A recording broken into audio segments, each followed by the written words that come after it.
Weekend Sports Edge starts here. This is Sean Barnard live on Fox Sports The Gambler.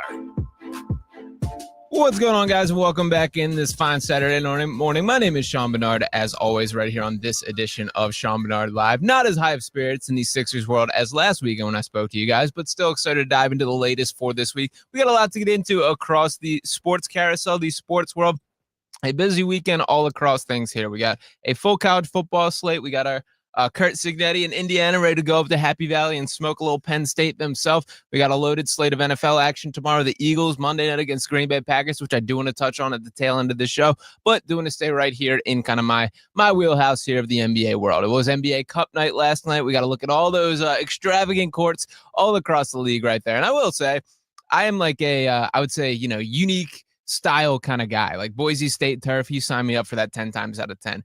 It's getting kind of unwatchable to watch some of these. I mean, Minnesota, when you got the green courts out there, you got some yellow courts across the league. The red last year by the Sixers was brutal. They did upgrade to blue. I'll give them a little bit of points in that direction. But nonetheless, give me some plain basketball, man. I just need a normal court for this style game. I get you're trying to add a little element for the in-season aspect, but it is, I think, an actual detriment to watching the sport itself, which I don't love across the board there. So nonetheless, we won't get lost too much in some NBA Cup talk.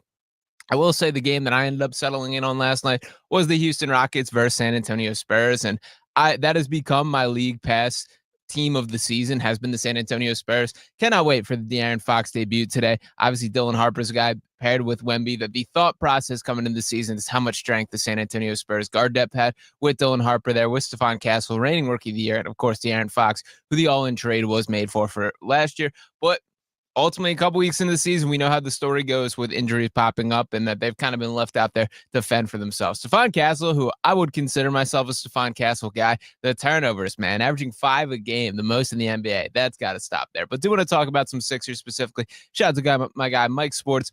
Vibes balling in the comments saying, we need PG back ASAP. And I do think that is an excellent place to start as far as the discussions with the Sixers team. So as far as the context on the court, obviously coming off back-to-back losses, a 24-point blown lead at the hands of the Chicago Bulls on the first night of a back-to-back, which made the second night of the back-to-back against the Cleveland Cavaliers one that was a whole lot less tolerable there. Now, the Cavaliers game in a nutshell, in a vacuum right there, that wasn't a game that I think any of us had legitimate hopes or expectations of winning. The Sixers were 11.5-point underdogs for that matchup for a reason there, but you can't drop both of them. That's exactly what they did. Now, they're still 5-3 on the season. They're still tied for the third best record in the Eastern Conference. This is not panic time for the Sixers by any means. And I would say, my viewing expectations for the Sixers this year, it certainly feels different than any other season that I can remember. That we've been stuck with this second round expectations, this bar of expectations, that is, you're holding the feet to the fire. You have to reach this level. This is the year. This has to be the year. The championship aspirations, the all-in push. That is not the case this year. That I'm almost approaching this season with a welcomed uncertainty here. There is this level of process energy to the Sixers team with a significant higher level of talent. And for me, that's refreshing from a guy who fell in love during the process eras of Sixers basketball. That I remember watching the Tony Rotens of the world, the Hollis Thompson. You can run down the list, the Henry Sims, Jared Varnado. You can throw me all these names of the process era there. That was the basketball that I loved, because even with the results not coming, there was this fight that you saw. These are guys competing for their livelihood, for their future careers, to pave a long-term NBA role. And I kind of sense a similar level of hunger for the most part for this Sixers team this season. When you pair that with a higher caliber of talent, which we are absolutely seeing, and Jared McCain just making his return to the field. Yes, no Paul George yet, but we do have a little bit of Jared McCain back. And to jump in on the Paul George conversation directly there, it's strange, man. Something is weird to me there, that this man had arthroscopic surgery in July. He's been full practice, full contact for over a month till this point. And to this point, no clearance. Now, I know, I've seen some of the videos at practice. I can see him shooting. He looks fine to me. And I also appreciate and respect and get the stance of, let's be cautious, that we do not need to rush this guy back. This is a guy with a lengthy injury history. And frankly, the team looking just fine without him. And I've kind of admired the way that this pathway has sort of created that the identity of the Sixers team has been established, that you do have young guards that are going to be the lifeblood of the offense. Tyrese Maxey's going to run the show. VJ Edgecombe going to be a huge part, although him settling down a little bit from his ridiculous start to the season there. Joel Embiid's still going to be a factor, and he will be back in the lineup tonight against the Toronto Raptors. Not quite an ideal matchup, I would say, for Embiid directly. I think the Raptors have always been a team that he's been struggled with to an extent, even dating back to the days where Nick Nurse was on the other side of that sideline there and coaching up that Toronto team. But nonetheless, I'm encouraged by the strides that Joel Embiid is taking. I understand he is still not the MVP version himself. There are still flaws stylistically with the way that he is currently playing the game. But I do not throw the fault of what was that 24-point collapse at the hands of the Chicago Bulls on Joel Embiid directly. Frankly, if I'm putting it on anybody here, I think Tyrese Maxey was just as guilty down the stretch. And what was maddening about that specific collapse to me is this is a team that identity I'm talking about has been so established upon ball movement, energy, run the court, get up and down. And for the first time all season, for the final 6 minutes of that game in which they did not register a made field goal, things went stale. That it went back to the stand around and watch offense.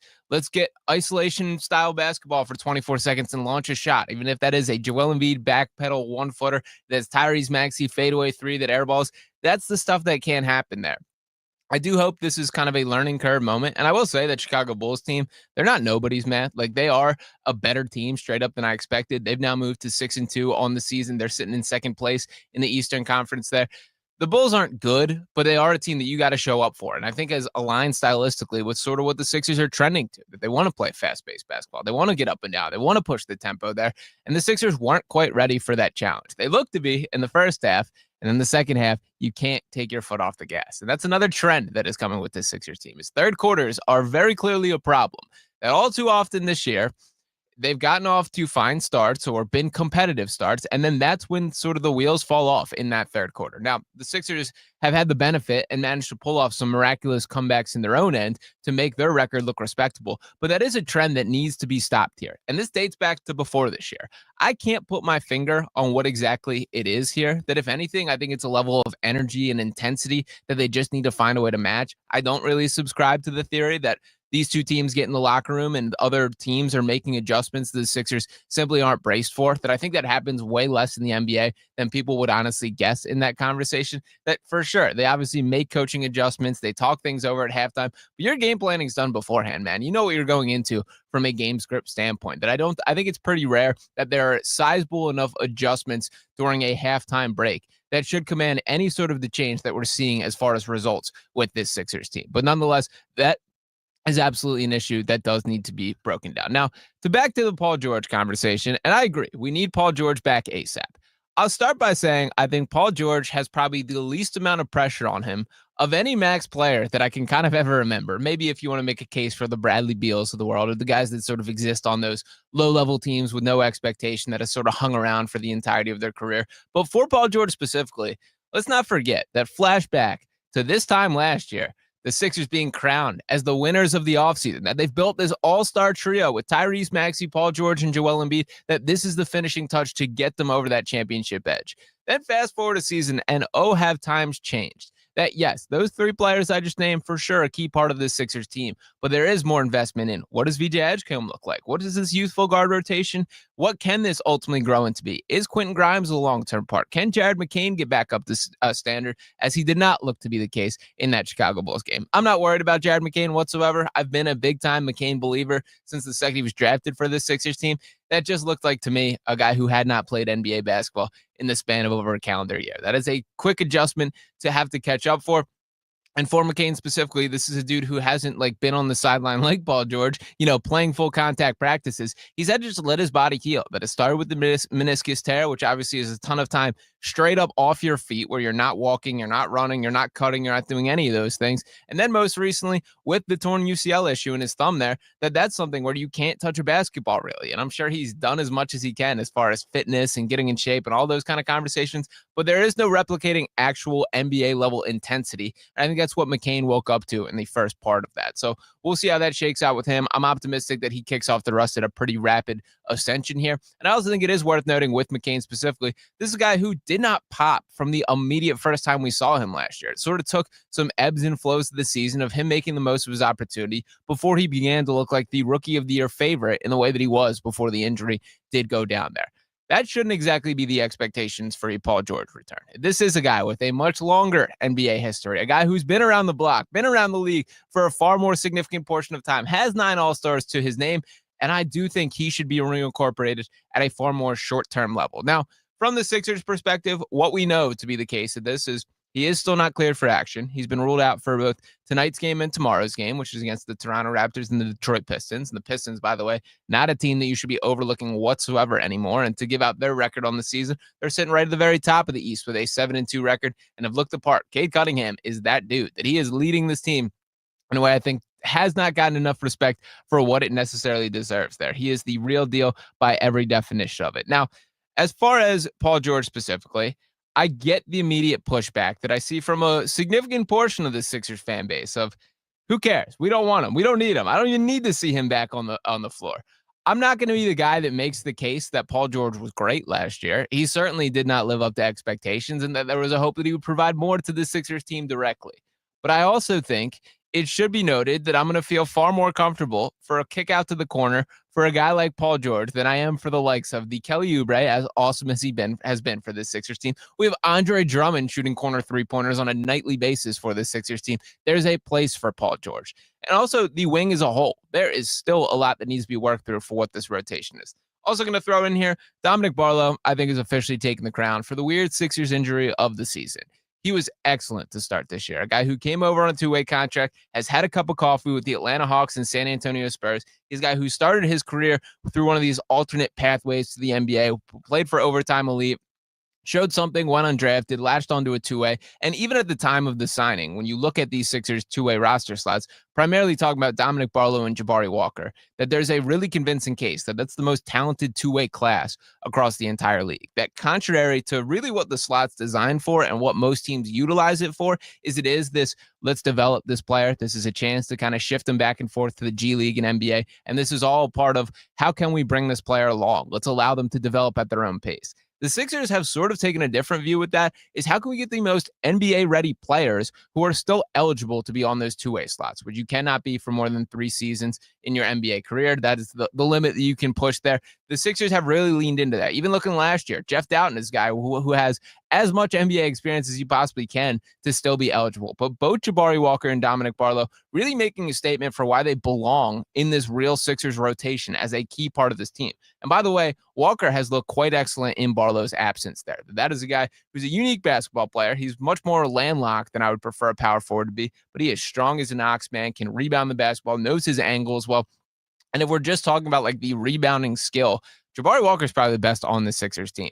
But having those two options as a two-way slot, I do think is something that Daryl Morey deserves a bit of a hat tip for, and we'll see how it unfolds to this point. For Dominic Barlow, though, that is a guy we have not seen since game 2 of the season. Now, the reason that was the case here is after he started back-to-back games next to Joel Embiid on the floor, he received what was called a laceration on his right elbow. Now, by all definitions that I will read, look up, Google, you can go down the list, however you want to find out your information here. A laceration is more or less a cut. That's all it is to this point.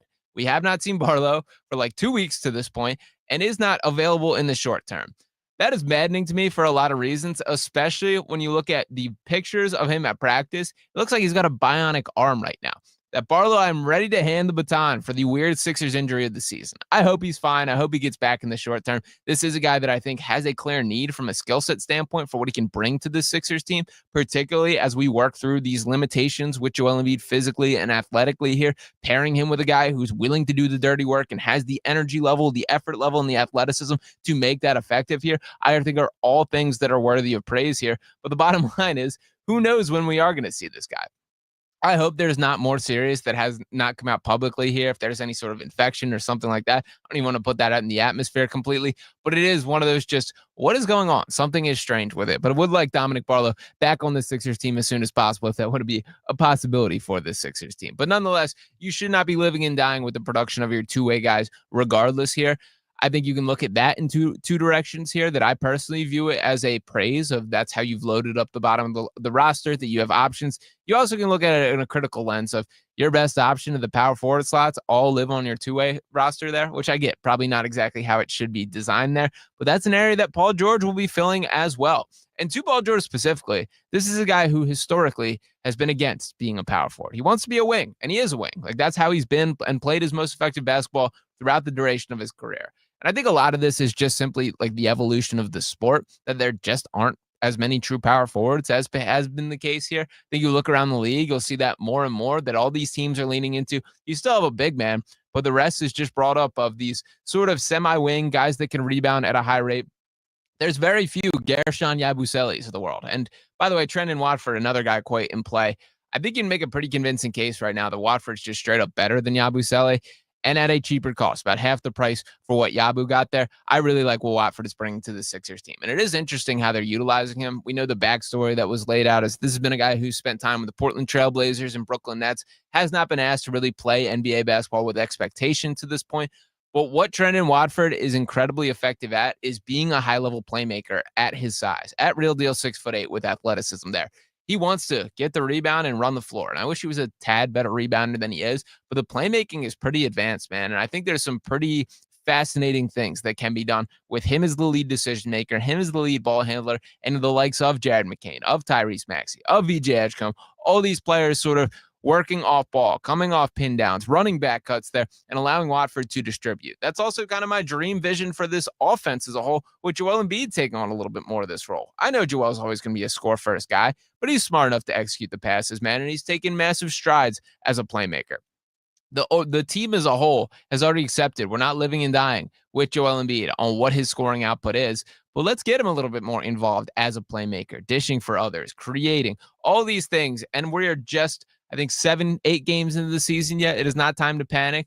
There is still going to be progress on a night-by-night basis, and it makes it especially difficult when Joel is not there on an every game standpoint. But I would like to see a bit more progress in that overall. Now, to speak on the raw results once again, that Bulls loss was incredibly frustrating. No field goals made in the final 6 minutes of play. The final made point occurring with over 4 minutes left to play, which came on a pair of Tyrese Maxey free throws there. What was so frustrating was, once again, the standalone offense came back on full effect here. It was no longer this team concept of basketball. If we're getting up and down the floor, we're running, we're making things happen. And that's something that needs to be nipped in the bud. And again, whenever this does happen, the immediate pushback is at Joel Embiid. It is frustrations with Joel Embiid. The game changes when he, steps on the floor and when he's not. And I am a Joel Embiid defender. I will wear that proudly. You can throw that on my back there. I do think it's a difficult challenge to ask him to doing what he is doing. And what I mean by that is, in that specific context, as they work through this minutes limit, that was the first high leverage moment that Joel Embiid had closed a game. Yes, he did against the Celtics as well. That was twice. Most of these games that he has been in, he's basically burned through his minutes in the first half and early parts of the third quarter that you finish without him to this point. They are sort of balancing, figuring out the best way. And in that Bulls game, he came in for that final 6-minute stretch. At the time of that occurring, there was 44 just life minutes, not game minutes. We're talking just 44 minutes of him sitting on the sideline, getting a little stiff, getting a little cool, and then having to come back and ask to dominate the game. That is tough. That is not an easy thing to do for any player, let alone a guy with the injury concerns and kind of the up and down concerns that Joel does. And what I mean by that is, when he steps on, he's been pretty vocal about, I find a flow with a little bit more advanced time or expanded time on the court here. If it is these short bursts here, it's tough. And that is something that should make sense from an athlete perspective. That sports are a rhythm-based type thing, man. You have to get into your zone, find your feel, get an idea of how the game is going. There is not just this script that you can have of, when I step in this game, I can run this play. The defense is going to come this way. You got to adjust on the fly. You got to have sort of a feel for things, the tendencies, how people are going to come and guard you, and all that changes over the context of the game. So I get where Joel's coming from at that.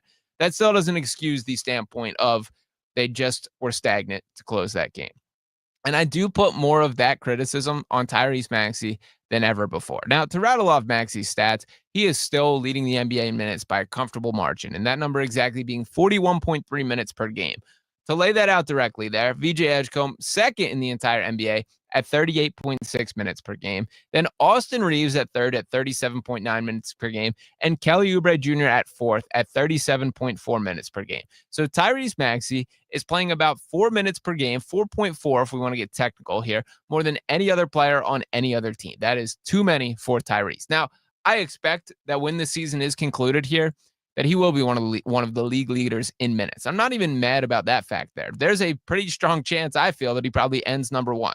Maxey is a guy that can take a significant workload, that he's got young legs, he is incredibly active on the court, and he's the point guard. That this has been the Nick Nurse role to this point. This far exceeds just his time with the Sixers. You look at those numbers, what Fred VanVleet logged while Nurse was the coach of the Raptors. Kyle Lowry always being one of the league leaders during his prime there. Sort of what comes to the territory, and one of the buttons that Nick Nurse tends to press that has worked out in his favor is I'm just going to play my best players more than you're willing to play yours. And there are cons to that as well, mostly thinking in the long term to this point. And that's where I'm coming at Nick Nurse a little bit here. I get the concept of wanting to have Tyrese Maxey on the floor as often as possible. I also get the concept of this is an 82-game season before the postseason even gets here. I do not want to see this guy burned out or risking injury at a rate rather or higher than is just naturally going to be the case. And I did feel that has been the case to start this season. That Cavs game, and I do admire after the fact to read off, and let me pull up some of his quotes here, because I understand where Nick Nurse is coming from, because there is this give and take with all this. And for Nurse specifically, he talked a lot about basically trying to break the trend of the identity that we have last year, which, if we want to call a spade, sort of ended up quitting on games. Like, that was the reality of what did ultimately occur here. And that is not what we want. And that is sort of the angle that Nick Nurse took after the game. I'm pulling up these quotes from Sixers Wire here, this courtesy of Kai Carlin, is they asked Nick Nurse why he did not take out these starters at an earlier rate. And what Nick Nurse said is, quote, "We were considering it, and then we just kind of made a run back with a couple minutes to get it down to, I think, 10 or 11 or 9 or something like that. And I don't know. We're in a stage right now where I'm way more into we got to continue to show fight. We're trying to dig ourselves out of some stuff from last year, right? And the attitude and the fight and all that stuff needs to be something that we got to continue to establish, right? Once we started making a little run there, I was not going to pull the plug on that run until it was time. And to be honest with you, I'm proud of it. I'm glad we left them in. I'm proud of the way that they played to try to continue to fight, and they cut that thing down to, I don't know, I can't remember, but it was probably around 10 with a couple minutes to go. And I don't know, we were just in one or two or three of the games just like that. So anything can happen in this league. Now, the part that I will reject from that Nick Nurse explanation was this paragraph here, as he was asked sort of about balancing the minutes with the other players. And what Nurse said is, quote, "I mean, the tricky part for us right now is obviously there's probably 4 guys, maybe 5 guys that are playing heavy minutes, right?" Nurse stated of the plan over the next 2 days. Those guys obviously don't do much in regarding to practice. But the tricky part is we got a whole bunch of guys on minutes restrictions and guys coming back and stuff. And we got to get those guys in the right condition and shape. So it's a little bit of a tale of 2 teams, right? That we got to do, but that's where we are. We're happy that these guys are starting to filter back in. We just got to make sure we manage it correctly. But that would be it. The guys that are playing heavy minutes won't get on the floor much at all. The guys that aren't need to get on the floor.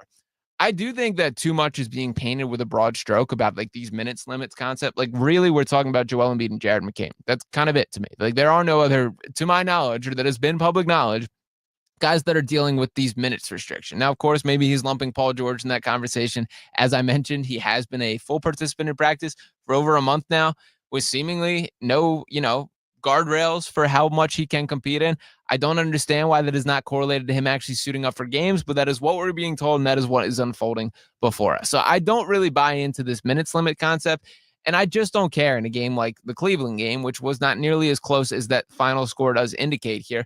Let me see what Hunter Salas can do, man. Throw Janai Broome a couple minutes on the floor and just get a chance. I'm not a believer in him as an NBA talent, but I would love for him to prove me wrong. And the only way you're going to discover that is by giving the guy a chance. So I would have much preferred, that was the first time this season where I felt like, Nick Nurse, your finger's not quite on the right pulse here, but it is still wash the hands clean, and they're buckling up for a back-to-back once again this weekend. And that, of course, the first game tonight against the Toronto Raptors, the second game against the Detroit Pistons. They got to at least split here. I do think the Pistons is going to be a tough battle with or without Joel Embiid. And that is a physical team, a team that's going to rebound the crap out of the basketball. Not quite a Sixers style of matchup there. Toronto, tonight is a game I think that they can and should win here. And this got to be a focused performance. That this team has to keep stacking up wins at a rate of who knows what the final record is going to look like, or what the Eastern Conference is going to look like, is I guess the bigger question there. I think there's a real world where if you can just have an above 500 record, there's a pretty clear chance or pretty clear lane to having like a legitimate top 6 playoff seed. That's kind of the state of the East. And we're far too soon to like read into everything as a whole, but just looking at the bottom, I mean, we're talking about the 1-8 Wizards, the 1-8 Nets, the 1-7 Pacers, and then teams like the 3-6 Hornets, the 4-6 Celtics, the 4-5 Magic, whose hands should be hovering over the panic button at this stage. The Desmond Bane stuff looks rough, man. And that's a guy, I'm a Desmond Bane believer. I like the swing for the trade. I just kind of think they don't have a number one guy. And that's an indictment on Paolo Banchero, to be perfectly honest with you. That is a guy that I thought was ready to take the lead, that I think has checked the boxes, shown the flashes in the way that you desire, and just has not come into fruition on the court this season. That's all built around Paolo. And I understand Franz Wagner, an excellent basketball player in itself. But that's a guy that if he's your Batman, not your Robin, you're in some trouble as a future franchise. Franz, neither one of them have really taken that next stride in the way that was necessary for the timeline to continue on track for this Orlando Magic team. You make that trade because you believe in your guys and believe that they're ready to take that leap together. That I do see a world where, on paper that works with Desmond Bane as one of the highest efficiency and highest volume three-point shooters in the entire league. Pairing him with two guys that are built off attacking the basket and kicking to shooters makes a ton of sense. But it has not fixed anything in the short term, and it does feel like there is an absolute mess in that offense. That if we're going to take the bets for which head coach will be fired first this season, I know Willie Green's making quite the case down there in New Orleans, although I like Willie Green and think he's dealt with a lot down there. I think Jamal Mosley down in Orlando would be my current prediction, but we'll see what unfolds with that there. We still got a lot to get into right here on Sean Barnard Live, but we're going to take a quick break for this side of things. Do it a flip over and talk a little bit of football on the other side. We'll probably close out with a little more NBA conversation as well, but keep it locked right here on Fox Sports The Gambler, Pick Swap Media on YouTube, and we'll be back in a quick 3-minute burst here. Fox Sports Radio, The Gambler. Now, total traffic for Philadelphia. Stop traffic on the Schuylkill westbound, the Boulevard to City Avenue. Right lane taken up by construction. That construction in place till 5 a.m. Monday morning. About a 10-minute delay to get through it. Schuylkill eastbound jamming up the Boulevard to Spring Garden Street. The Vine Expressway westbound is jammed Broad Street to the Schuylkill. 95 northbound slowing Girard Avenue to Allegheny. And Evans, total traffic. Get in the zone. Starting Stronger starts at AutoZone, where they've got battery solutions in the form of free battery testing, free battery charging, and replacement. Batteries that fit your needs. That's what makes them America's #1 battery destination. Get in the zone. AutoZone. Honey, that flu keeping you up? Did you take NyQuil Intense Flu? Nah, I got this. Okay, I don't got this. Yeah, you need NyQuil Intense Flu. Undo your flu with NyQuil Intense Flu. NyQuil Intense Flu provides powerful relief of your flu symptoms so you can sleep. You do got this. NyQuil Intense Flu. The nighttime sniffling, aching fever. Best sleep with the flu medicine. Use as directed. Keep out of reach of children. This is the story of the one. As a maintenance supervisor at a manufacturing facility, he knows keeping the line up and running is a top priority. That's why he chooses Grainger. Because when a drive belt gets damaged, Grainger makes it easy to find the exact specs for the replacement product he needs. And next day delivery helps ensure he'll have everything in place and running like clockwork. Call 1-800-GRAINGER, click Grainger.com, or just stop by. Grainger, for the ones who get it done. Football season is back, yes, but off the field, life can hit even harder at times. Car wreck, slip and fall, work injuries, yeah, they all happen. Don't sit on the sideline after being injured, though. Only one person to call. Call attorney Big Al, 1-800-HURT-123. Big Al gets the job done, and he picks up 24/7. Big Al brings the heat both on and off the field, and he wins. That's the most important part. One more time, 1-800-HURT-123. Call Big Al today. Hear that? That's Mike. He took ZQL Ultra, so now he's sleeping soundly on a Sunday night. ZQL Ultra helps Mike fall asleep fast, stay asleep longer, and get the deeply restorative sleep he needs so he can wake up refreshed and ready to conquer Monday. Let's do this Monday. ZQL Ultra. Not for colds, just for sleep. Really great sleep. Use as directed. Keep out of reach of children.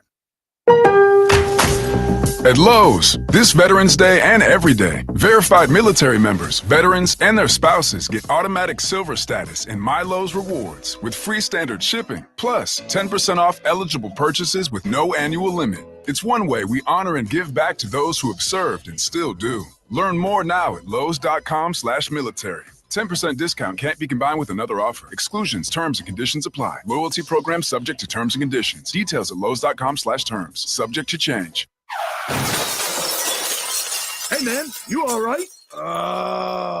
Need me to call 911? No. Call Top Dog Law. Get top dollar for your accident at topdoglaw.com. Once again, that's topdoglaw.com.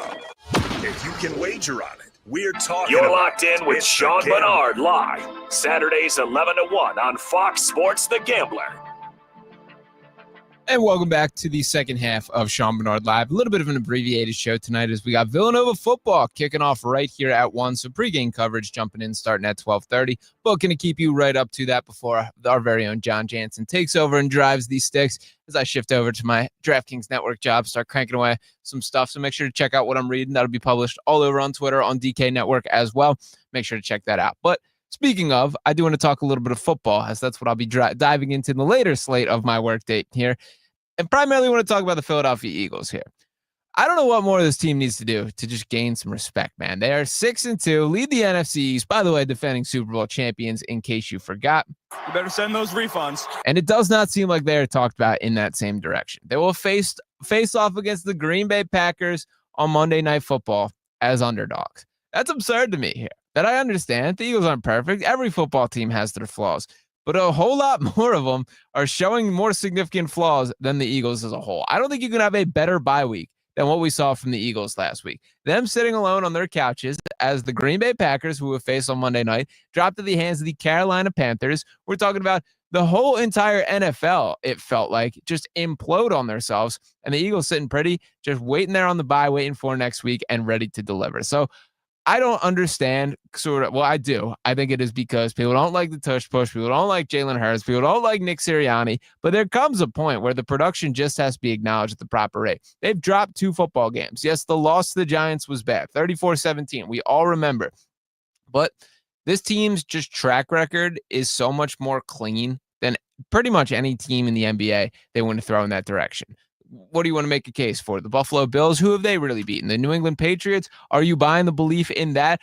They should be the Super Bowl favorites, and they're not. And I think that is at our benefit if you want to capitalize on that in the marketplace right now. But nonetheless, I'm bought in on this Eagles team doing exactly the same thing that they did last year. And they took a couple swings. They're bringing in, Phillips on the defensive end, Jair Alexander to the cornerback spot, making a couple moves around the margins, Brandon Graham making his return. But they kind of got what they need, in my opinion, here. And this is still a team that is finding its full form. Saquon Barkley just starting to break free and find his traction on the season. I don't think it's a far cry to just state that he probably felt the wear and tear of what was probably the greatest individual season of any running back ever last year. You don't just hit the ground running the next season the same way. Your body takes a toll on that, man. But if that means him being quiet for the first, 8 games of the season and then being ready to turn it up to that second level when the postseason does arrive, you can sign me up for that every single game. And if that means giving Tank Bigsby some more work in the short term to, provide that preservation of his body and make sure that that is the case, you can sign me up for that as well. The A.J. Brown stuff, I am thrilled that the trade deadline has passed and we no longer have to have an A.J. Brown discussion. And I love Devontae Smith throwing the look at the other reporter when asking about A.J. Brown. Is he happy that he wants to be here? And A.J.'s response being, have I ever said anything that indicates that I'm not? Now, granted, A.J., you can't exactly take the moral high ground with that, as everyone sees the posts and the social media and everything that comes with it. But I will say that it is insane to me how much everyone just ran with this. And I'm going to pull up here this little clip from Diana Rossini with Ryan Russillo on the podcast here if I can get this real quick here, as she was asked about it, basically, how did you come up with, the AJ Brown entire discourse here? You were sort of the leader in this, and I'm a Ryan Russillo guy. I did appreciate the podcast, him coming over to Barstool Sports now, and have been a consumer for quite some time. But he was asked, or he had on Diana Rossini talking about the concept of the AJ Brown, as I struggled to find the clip here. Bad radio on my part.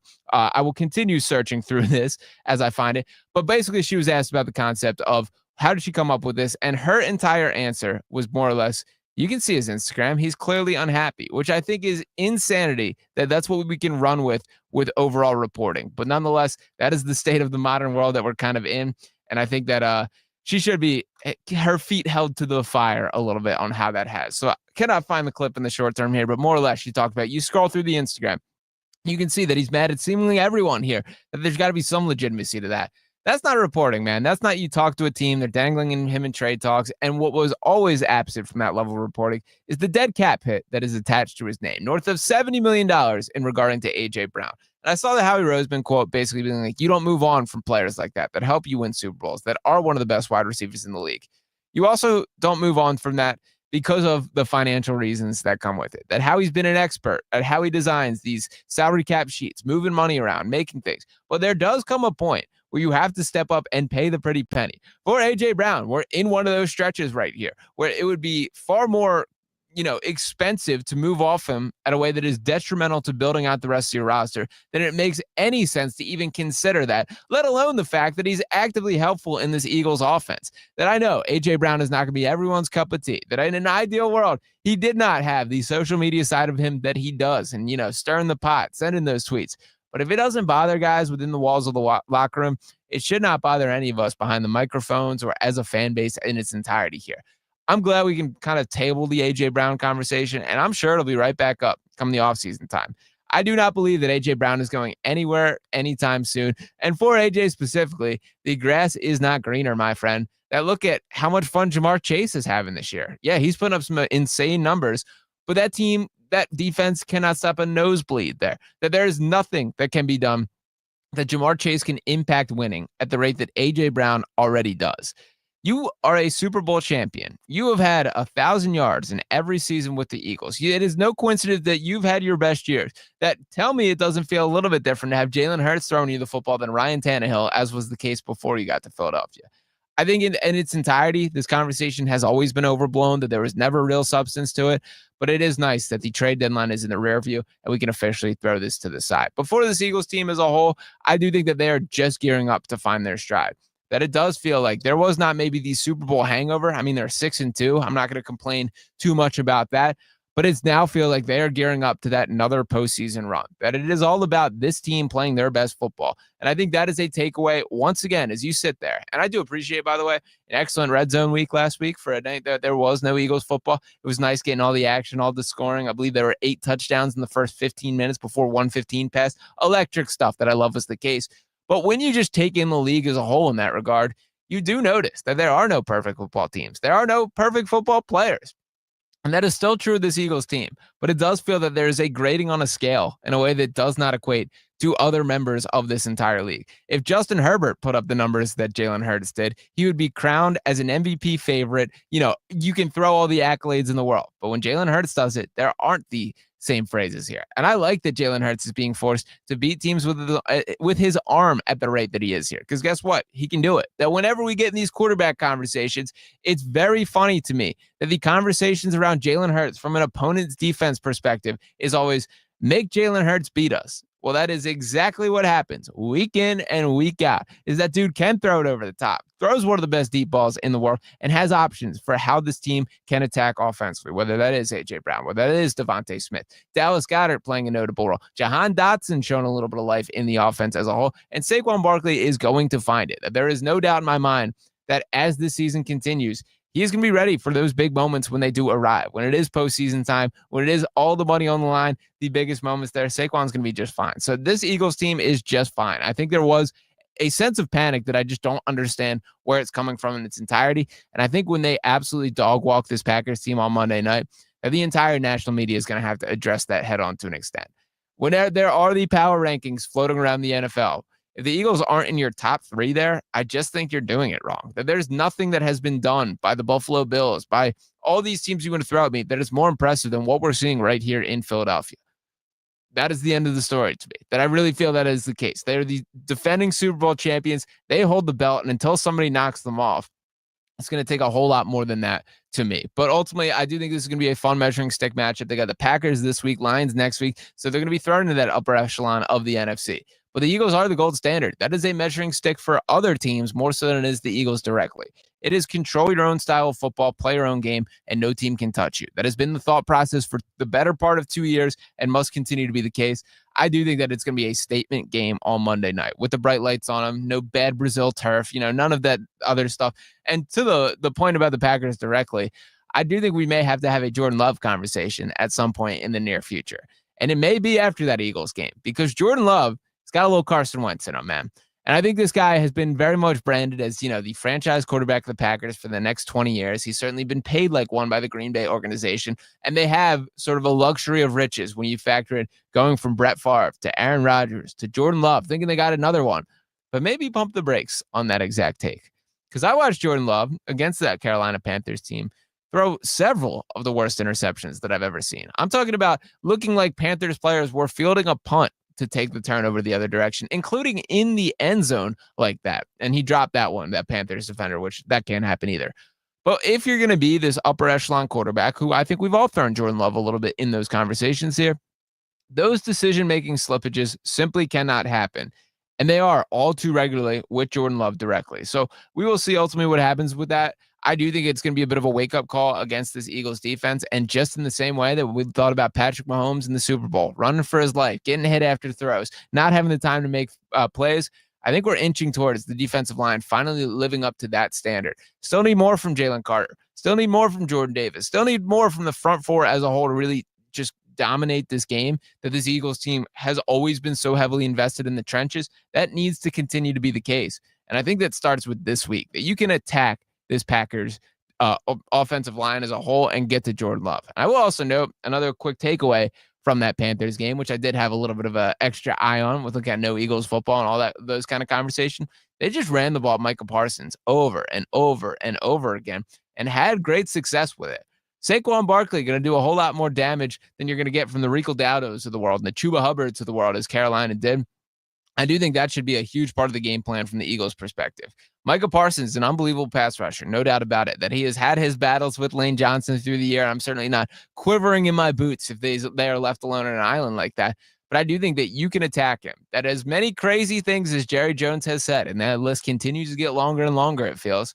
I do think the weakness that Micah Parsons brought on as a run defender was to some extent legitimate. That does not mean it was good practice to ultimately make the trade that he did to send him away, nor is it good practice the trades that the Cowboys did this week, throwing Band-Aid fixes on what needs absolute surgery to rework this overall body of a football team here. It doesn't make any sense to me whatsoever, but for the Eagles directly, you can capitalize that in the short term. Run it at Micah Parsons. Allow Saquon Barkley to get back on the right path, to put forth the damage and production on the field that he is capable of. I think for Saquon directly, and I know he's coming off a little bit of that groin issue, and it did feel like he broke free in the previous game against the Giants here. I think this is a great game and opportunity for him to just fully launch into this second half, just burst of the season. Like Saquon has not looked like Saquon Barkley for most of the year. I think that changes this week and moving forward. This is going to be a game that I have circled as a Saquon Barkley game.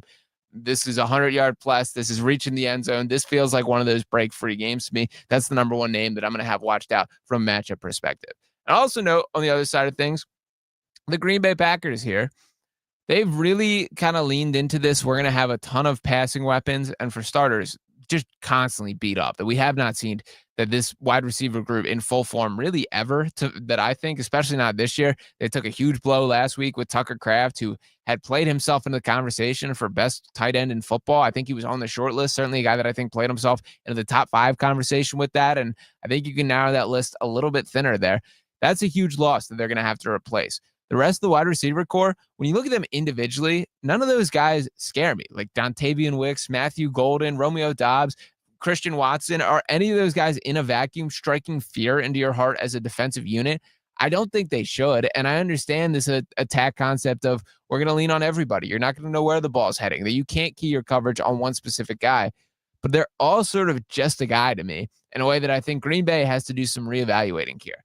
I kind of am getting here to say I think the Packers are among one of the bigger frauds in football, that I don't think this team is a threat in the NFC. I don't think that this team has a significant identity on either side of the football. And it felt like the Michael Parsons trade was the all-in push to now we're pairing our offense with a potentially really elite defense. The problem being they just have not been that they have not been an elite defensive unit, that Michael Parsons has not raised the level in the way that was hoped or expected there. The rest of the talent has not delivered as hoped or expected there.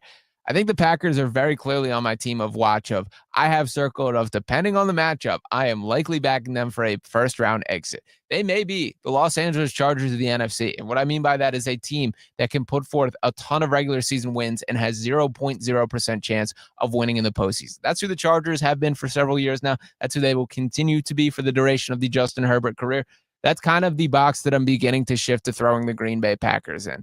We will see if that changes. They have a chance to prove me wrong right here on Monday night against the Eagles, but I kind of have a feeling that this one's going to get ugly in favor of Philadelphia's direction.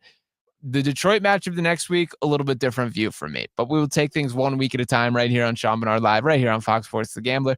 But that is my excitement level for this week. I think that this is going to be a convincing victory by the Philadelphia Eagles in a way that we should be pretty thrilled about how this team looks. But ultimately, we will see what happens for there. We're going to take one more quick break here before I close things out for about the final 15 minutes, and then we turn over to Villanova football. So make sure to keep it locked on the dial. Getting back in 4 minutes and 14 seconds for the rest of Sean Barnard Live. The Bonus Bucks Cash Contest is back. That's right. Every weekday, we're dropping code words and your shot to score a quick stack of bonus bucks. Hear it, text it, and you could be counting cash before the day's over. It's easy to play. Big money on the line. 9 times a day, top of the hour. Hear the keyword, and you could win $1,000. Your shot at bonus bucks all fall long right here on The Gambler. This is the story of the one. As a maintenance supervisor at a manufacturing facility, he knows keeping the line up and running is a top priority. That's why he chooses Grainger. Because when a drive belt gets damaged, Grainger makes it easy to find the exact specs for the replacement product he needs. And next day delivery helps ensure he'll have everything in place and running like clockwork. Call 1-800-GRAINGER, click Grainger.com, or just stop by. Grainger, for the ones who get it done. Honey, that flu keeping you up? Did you take NyQuil Intense Flu? Nah, I got this. Okay, I don't got this. Yeah, you need NyQuil Intense Flu. Undo your flu with NyQuil Intense Flu. NyQuil Intense Flu provides powerful relief of your flu symptoms so you can sleep. You do got this. NyQuil Intense Flu. The nighttime sniffling, aching fever. Best sleep with the flu medicine. Use as directed. Keep out of reach of children. Make this holiday season unforgettable at Randall's Restaurant, where every gathering feels special. Host your celebration in one of our elegant private spaces, or enjoy the festive atmosphere in our main dining area. Perfect for company parties, family luncheons, or elegant holiday dinners, with customizable menus and seamless service. Now booking private and main dining reservations for the holidays. Visit randallslegacy.com or call 856-267-0573. Randall's Restaurant, inside the Legacy Club in Cherry Hill, New Jersey. Hear that? That's Mike. He took ZQL Ultra, so now he's sleeping soundly on a Sunday night. ZQL Ultra helps Mike fall asleep fast, stay asleep longer, and get the deeply restorative sleep he needs, so he can wake up refreshed and ready to conquer Monday. Let's do this Monday. ZQL Ultra. Not for colds, just for sleep. Really great sleep. Use as directed. Keep out of reach of children. Back to school time means more traffic on the roads. Streets are packed and accidents are up on the rise. If you or a loved one are involved in any accident whatsoever, Uber, Lyft accident, car wreck, slip and fall, only one man to call. That's 1-800-HURT-123. Call my man Big Al. No fee until Big Al wins, and that's what exactly. 123. Call Big Al today. Oh, no. Ah, that's the sound of someone who's misplaced My debit card. their debit card. Where did I leave that thing? Not at the gas pump, or the checkout counter, or the roof of your car. Now, if he has the Chase mobile app, he can use Card Lock. Wait, I could just lock my card. Yep, just a few tippy taps on his phone and that sound? That's peace of mind from Chase. Chase mobile app is available for select mobile devices. Message and data rates may apply. JP Morgan Chase Bank N.A. member FDIC. Stuck in a job that just isn't getting it done? Maybe it's time to go for IT. Whether you're just starting out, switching careers, or a military veteran ready for change, My Computer Career can help you launch a rewarding career in IT in months. No prior experience needed. Why spend years getting a traditional degree when your future in IT can start right now? Take the free career evaluation at mycomputercareer.edu today. Your most powerful upgrade? Your career. Go for it. Go for IT. Financial aid is available to those who qualify, including VA benefits. Hey, sports fans. On Fox One now, you can stream your favorite sports so you can be there live for the biggest moments. That means NFL on Fox 2 Big Noon Saturdays, NASCAR, and more. This Saturday, watch the Nittany Lions take on Indiana at noon. Download the Fox One app to stream. Fox One, live sports streaming now. The Gambler. Philly's home for all things sports gambling. Your weekend sports edge starts here. This is Sean Barnard live on Fox Sports The Gambler. And what's going on, guys? Coming back for a landing right here on Sean Barnard Live. Here for about the final 20 minutes right here on Fox Sports The Gambler, as well as Pick Swap Media on YouTube. Make sure you guys are liking, subscribing wherever you are listening to, and doing to close things out in the right fashion here. So I kind of talked a little bit in the smaller scale leading up to this, talked a little bit about the latest in the Sixers, the latest on the Eagles. I want to zoom out a little bit of the picture and talk some legacy, talk some long-term. And the guy that conversation is revolved around with me today is Tyrese Maxey directly. Now, the reason that I say that is I think Tyrese Maxey has already exceeded pretty much any legitimate just expectations that were thrown on his plate. That I've been a guy leading the charge for Tyrese Maxey since the second that the Sixers drafted him. That shout out to my days at Philly Sports Network way back in the day, talking about I wrote an article why the Sixers need to trade up for Tyrese Maxey. And this was a guy that, to give the inside baseball from my end, I had the luxury of doing a ton of draft content at that kind, a ton of draft coverage, and got a chance to interview Tyrese Maxey before he was a member of this Philadelphia 76ers team. And then lo and behold, that he did fall in the Sixers' lap, fall to 21st, and I did want to play what it sounded like that very moment when he was drafted by the Sixers team. So to give the ins and outs, the interview during draft day between Tyrese Maxey, here we go. Clearly, the bond this family shares is incredible. Tyrese, your mom says that your parents knew that you would be an NBA player when you were 5 years old. What do you want to show your family that you can do in this league? I just want to show them that I can compete and do what I know that I can do. I trust myself. I put the work in, and I'm just so excited, man. I'm so thankful. What have you learned from the time you've spent playing with Rajon Rondo and the like? I learned a lot. Here, man. I'm sorry. You got it, brother. It is a big moment for you. I learned so much from Rondo. I learned so much from Rondo. I really appreciate him, man. He took the time out of his day every single morning to teach me the tricks of the trade. And I want to say thank you so much. And I thank Philadelphia for this opportunity. I promise you, it won't be a regret. And I love that very moment there of, I want to thank Philadelphia for this opportunity. I promise you won't regret it. And boy, the Sixers have not regretted that by any means. This entire era of Sixers basketball is so different for without Tyrese Maxey that we are talking about we would be legitimately in blow-up territory because he has been this faint hope that he went from this fun-loving young guy who there is a little bit of juice to. This guy could be something. So all of a sudden, oh, this guy is something. So not only is this guy something, but this guy is an all-star. This guy is one of the best players in the NBA. And right here, right now, I think he's the best guard in the Eastern Conference. That I don't think Jalen Brunson can touch what Tyrese Maxey is capable of on a basketball floor. When speaking about the way that he can move off ball, he's a better defender in that area. I would argue he's grown to a better playmaker. A guy like Cade Cunningham, who I think deserves all the flowers in the world for the way that he's raised up this Detroit franchise around him.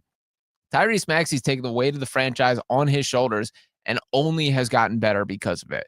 We're going to have some serious conversations about Tyrese Maxey. And I think there's a legitimate chance that when we zoom out after the next decade, as he continues adding to his game, adding layers, adding accolades, improving, being thrust more to the forefront of I'm that guy, that we're talking about this dude as a Mount Rushmore player of Sixers history here. That he passed Robert Covington for second in franchise history and made three-pointers this week. He's going to pass Allen Iverson this season. And think about the gap that he's going to build up over the rest of his career that I hope and pray all involves Philadelphia there. Now, granted, a lot of that has more to do with just the change in basketball than the three-point stat in itself, that I'm sure the Eric Snows of the world and guys like that, it would have been a completely different game if they played in this era of basketball.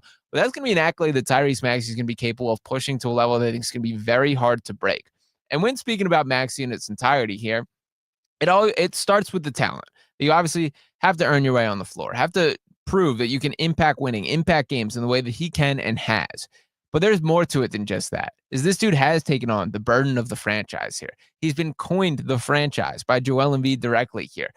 And that's going to be something that he continues to carry with him. That this sort of changing of the guard from the Joel Embiid era, all of a sudden shifting to the identity of these young guards, that's all entirely led by Tyrese Maxey directly. That if there is not this 21st overall pick out of Kentucky, who had shooting concerns coming out of his collegiate season there, we probably are not speaking about this bright next era. That we're not talking about VJ Edgecombe as a key foundational piece. We're talking about this organization slipping into complete nothingness right where we very started this entire process era.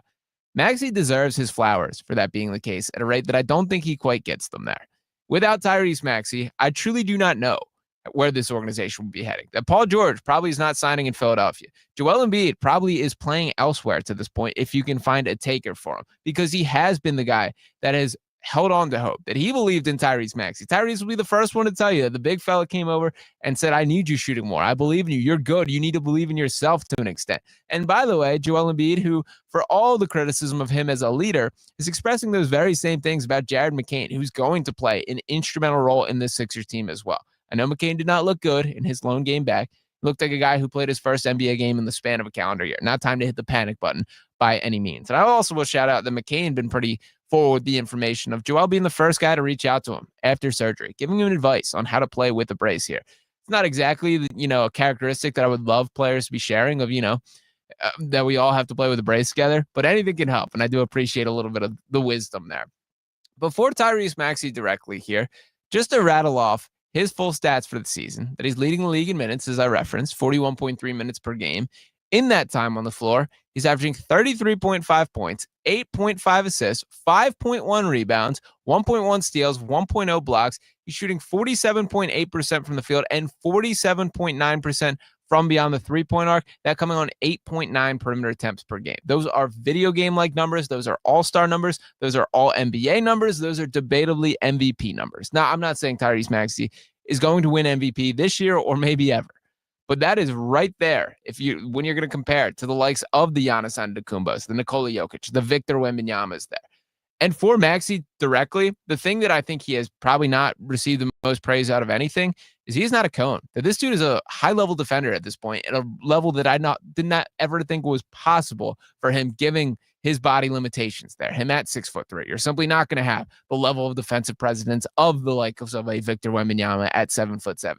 But Maxey has shown an improvement on his ability to impact winning on that side of the floor as well, at a rate this team greatly needs. He basically checks every single box you could look at in a basketball player and a human being in a face of the franchise, from a personality standpoint, from a talent standpoint. And it is time to start talking about Tyrese Maxey like he's a legitimate NBA star, because he's exactly that. Find me another guy who's been through the fire, who's lived through such extreme and strange circumstances as he has here in Philadelphia. We're talking the Ben Simmons holdout situation. We're talking the James Harden trade, all the Joel Embiid behind the scenes, the disaster that was the year last year.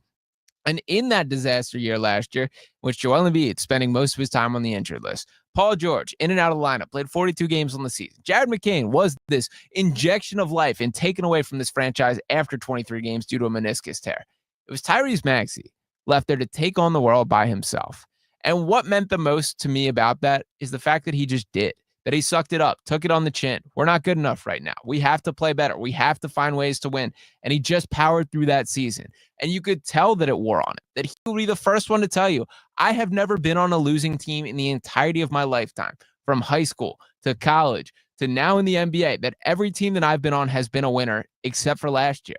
And he walked into this season saying, that changes, that I am no longer going back to this being the norm, where losing is acceptable. And he stood up there on the first day of Sixers media and said, I intend on setting the standard that regardless of who is here on the Sixers roster on a night-to-night basis, that you're going to get a team that plays this way, that competes this hard, that has a bar of expectation for what they're going to bring to the floor. And he not only said that, but he has shown that on the floor. And the entire team has followed, that there is an infectious energy to the way that he plays, the effort that he gives, diving on the floor at a level that you don't really see for guys of his caliber of talent, that I think has completely laid the groundwork for what the Sixers organization is going to grow to be. VJ Edgecombe absolutely follows his lead. You see the way that they just vibe with each other on the court, whether it is the dance moves, the celebrations after the fact, just the on-court complementary styles as far as Edgecombe being more of a high-level defender, a guy that's willing to take on the opponent's best players, capable of hitting those spot-up three-point shots, which are going down at a far better rate than I think anyone could have hoped or expected at this early tenure of his career. But it all starts with Tyrese Maxey being the glue that connects it all and the franchise face and the way that he has grown out to be. I'm not saying that he's going to surpass Allen Iverson for what he means to the city, what he is as a talent. He still has a ways to go. But this dude turned 25 this week.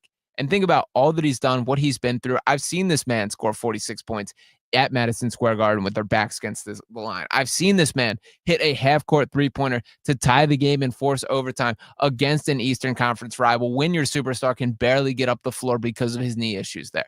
Tyrese Maxey's ready for the moment, and that should be more cause for panic for the rest of the league than anything else. Now, before I wrap fully up here, we got about 10 minutes left to go before I turn things over to the Villanova broadcast with John Jansen getting in here on the sticks. And, of course, the broadcast coming there for their matchup with Towson today. But a couple other shout-outs that I did want to give for this Sixers team.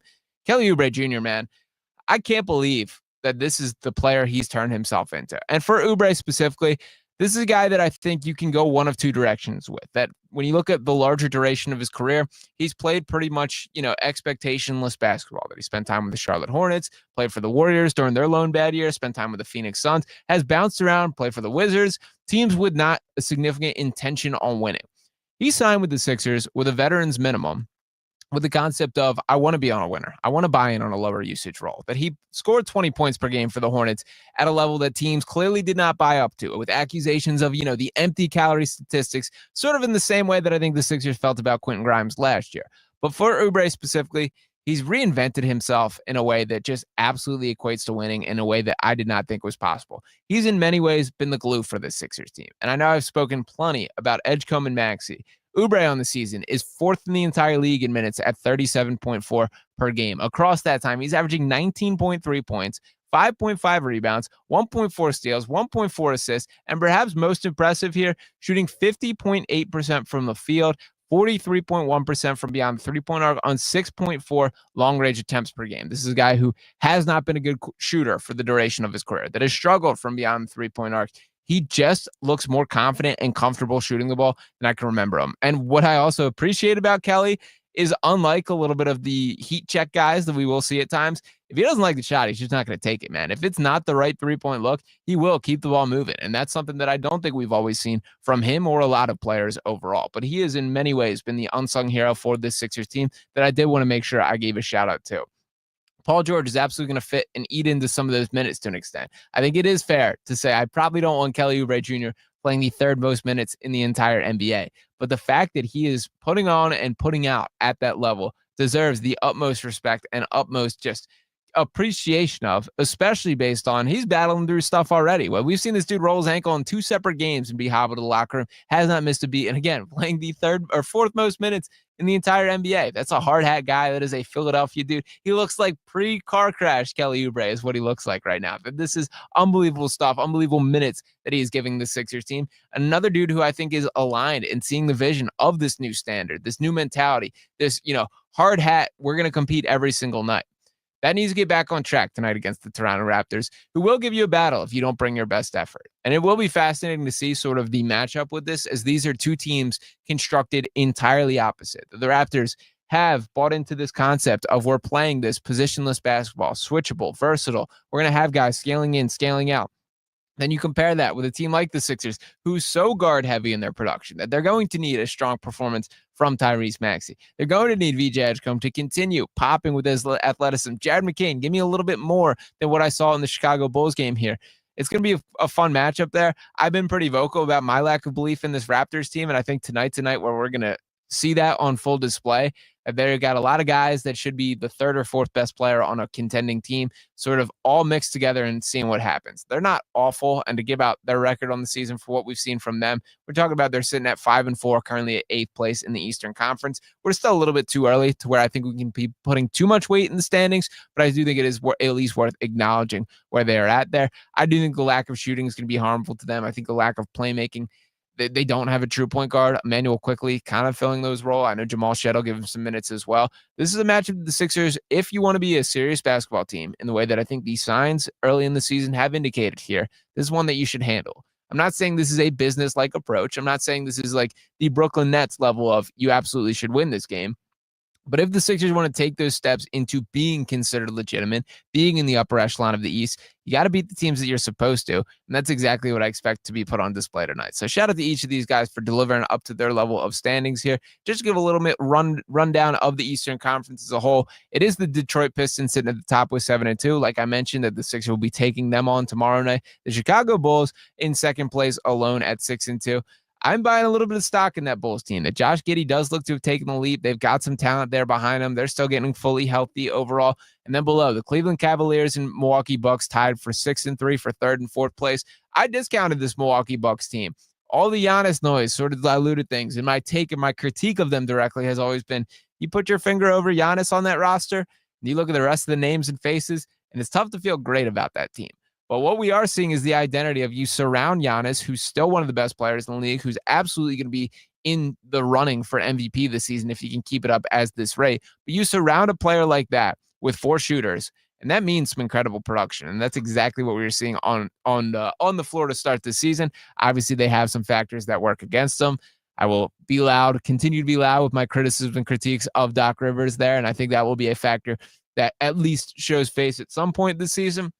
But nonetheless, then in 5th place, tied is the Philadelphia 76ers and New York Knicks. And I do think these are teams that should be viewed in a similar tier. What is fascinating about that to me, though, is very different expectations coming into the year. In the same way that I preface this as it's refreshing to me to view a Sixers season without these hard-hitting expectations, without having your feet held against the flames in the same direction here.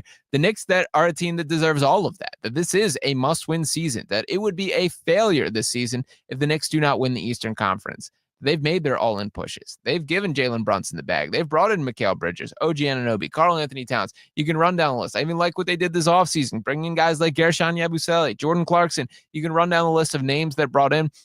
They have not looked the part of a team that should be Eastern Conference favorites to me so far this season. I know that they are the same record as the Sixers with 5-3, but relative to expectation, it's pretty much impossible to dispute with me. The Sixers are not off to a better start.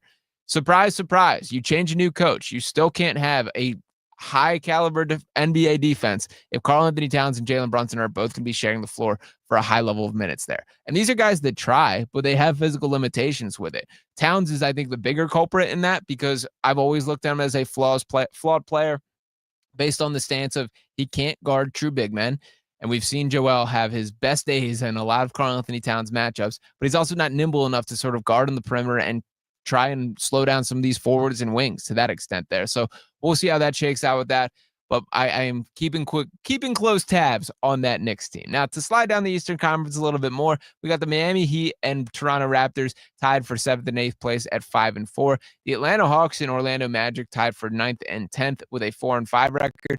Those are two teams that I think should be hitting the panic both a little bit. Atlanta's going to be an interesting experiment because I think they have built up the roster in a Trae Young friendly style. They've just brought in all these high-level versatile wings. Zachary Reese-Shays, Jalen Johnson taking that sort of leap, a guy that I think will be in play for an all-star conversation for this season already.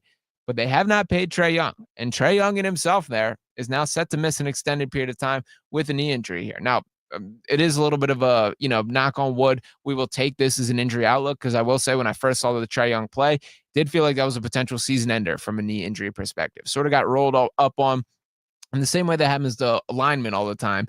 And luckily it is expected to be like roughly around a month and then reevaluated to that point. But it will be interesting to see what this team looks like when he returns. Is this an Atlanta team that begins to turn the page that allows Trae Young to walk out of that organization? I don't think that's great practice as an NBA team, as a business for preserving your assets and making sure that you have, the best routes to overall changing things. But nonetheless, that does feel like it's in play to me, and we will see how that shakes out. I mentioned the Magic as well. The offseason additions have not produced the early results, so to be determined how that all overall plays out. And then in 11th place, the 4-6 Boston Celtics. Still not selling stock in the Celtics just yet, although they have not been able to sort of grab the opportunity the way that I expected it. Even a night like last night, they lost to the Orlando Magic in NBA Cup play. I thought they had a chance to kind of flip that game on its head and were unable to do it down the stretch there. Those are the ones that I'm buying in of like, that's why I had belief in the Celtics, that I'll continue to be clowned by Sam Ostrich for giving the take that I think they're NBA champion contenders. I still think they are if they can get a ticket to the dance and Jason Tatum comes back for a postseason run, but they have not looked like that through the 4-6 start. And that is a team I have a little bit of watch on. I sort of disputed the concept of this could be a gap year for Boston, that they do just shed salary, maximize their draft chances in a bit of a similar way to what happened with the Sixers last year. There is obviously a bit more by design here. That may be on the table. I may be eating that one back a little bit. We may be buying stock in that taking place a bit. And then just to round out the bottom, Charlotte Hornets at 3-6. There are some LaMelo Ball conversations brewing a lot on the timelines that I have seen. I will say, just for me personally, I've seen LaMelo buy into like actual team basketball this season at a rate I've never seen before. That doesn't mean he's perfect in those areas. There's still things that he has to improve on, absolutely. But I've come away far more encouraged with the Hornets than I think is really the the general consensus here. And Con Knippel has been absolutely incredible for them. They've got a nice young core there. They've got to find ways to get these guys back on the floor more consistently together, the likes of the Brandon Millers, the LaMelo Balls, all those type of things. But overall, I'm not selling stock in the Hornets just yet. And then the true disaster zone at the bottom of the East, Indiana Pacers at 1-7, Brooklyn Nets 1-8, Washington Wizards at 1-8. These are just three really bad teams. Now, the Pacers have just been absolutely obliterated by injuries. That is the root of things. We knew the Tyrese Halliburton, the Achilles tear in Game 7. And I'm also the guy that will say, if Tyrese Halliburton didn't tear his Achilles, are we 100% certain that the Oklahoma City Thunder are NBA champions right now? Because I don't think I am 100% certain about that. I saw the look in Tyrese Halliburton's eye in that first quarter. I saw the way that he had the Pacers out to a lead when that injury did overall occur. Obviously, the Thunder were favorites for a reason, but there was a level of just psycho ability of play that we did see, and overall Halliburton carrying that team. And the Washington Wizards are always bad. Shout out my guy Mike Sports 5's balling in the comments there. They are, and I'm more encouraged by them certainly than the Brooklyn Nets. The Nets have managed to find the level of atrocious of not only are you tanking, but you don't really have room to play all your young guys. Their basically tanking trick has been, we're going to put Cam Thomas and Michael Porter Jr. on the same team and kind of have this as a basketball social experiment concept. I don't know if that's the best thing in the long run. They do have their pick protected, not this season, but next year. So this is certainly maximizing that they get a chance to keep it this year. And then next year is where they'll try and flip things. But I think the Brooklyn Nets have a chance to be like historically bad. I do think the Wizards will have a little bit of a stretch here where they begin to put the pieces together. I think Trey Johnson's look good. Alex Sarr taking some strides. So I feel far more encouraged from what I've seen by the Wizards. But yeah, that certainly does not speak into their recent track record as a whole. All this is to say, the Eastern Conference is wide open, and I think Tyrese Maxey is going to be the guy to bust down the doors and lead this Sixers team right through it. So still a lot more to unfold on this season. The Sixers will be back in action tonight against the Toronto Raptors. There's a ton of exciting stuff that is brewing throughout this entire year. I got to turn things over right here to the Villanova broadcast. So we're going to have John Jansen take the sticks on the channel. We'll be streaming the game, having a pregame show coming live, to make sure to keep it locked on the dial. Do not go anywhere. Appreciate you guys for tuning in and hanging with me on this edition of Sean Bernard Live. I'll be back here next week and just about every Saturday moving forward. So appreciate you guys for hanging. Make sure to keep it locked. I'll be back. Talk with you next time. Peace. Oh, how's that flu, babe? Did you take DayQuil Intense Flu yet?